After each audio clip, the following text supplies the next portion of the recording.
വളരെ അപൂർവമായിട്ടുള്ള ഒരു തെയ്യം കാണാൻ തലശ്ശേരിയിൽ വന്നിരിക്കുകയാണ് കേട്ടോ. അപ്പോൾ ഇപ്പോൾ സമയം 12 മണിയൊക്കെ കഴിഞ്ഞു രാത്രി. ഇവിടെ ഒരു റെയിൽവേ ട്രാക്കെല്ലാം ഉണ്ട് കേട്ടോ. ഈ റെയിൽവേ ട്രാക്ക് ക്രോസ് ചെയ്തിട്ട് വേണം നേരെ ഈ കാവിലേക്ക് പോകാൻ കേട്ടോ.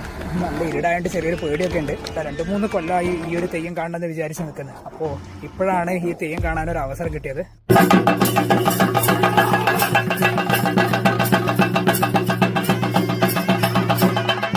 തലശ്ശേരി ചേറ്റംകുന്ന് എന്ന് പറയുന്ന സ്ഥലത്ത് കുയ്യാലിപ്പുഴയുടെ കരയിലായി സ്ഥിതി ചെയ്യുന്ന ലക്ഷ്മീപുരം ശ്രീ ഓട്ടുകുളം ഭഗവതി ക്ഷേത്രത്തിലാണ് ഇന്ന് നമ്മൾ തെയ്യം കാണാൻ വന്നിരിക്കുന്നത്. ഈ ഒരു കാവിൽ മാത്രമാണ് ഓട്ടുകുളം ഭദ്രകാളി എന്ന് പറയുന്ന അപൂർവ തെയ്യം കെട്ടിയാടുന്നത്. രാത്രി 12 മണിക്ക് ശേഷമാണ് ഈ ഒരു തെയ്യം കെട്ടിയാടുന്നത്.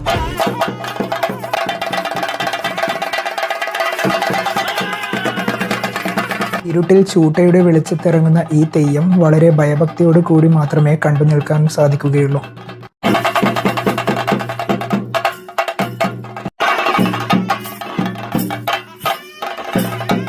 ഓട്ടുകുളം ഭദ്രകാളി ഇറങ്ങുന്നതിന് മുന്നെയായി ഗുളികൻ, അഗ്നീശ്വരി എന്നീ തെയ്യങ്ങളെയും കാണാൻ സാധിച്ചു.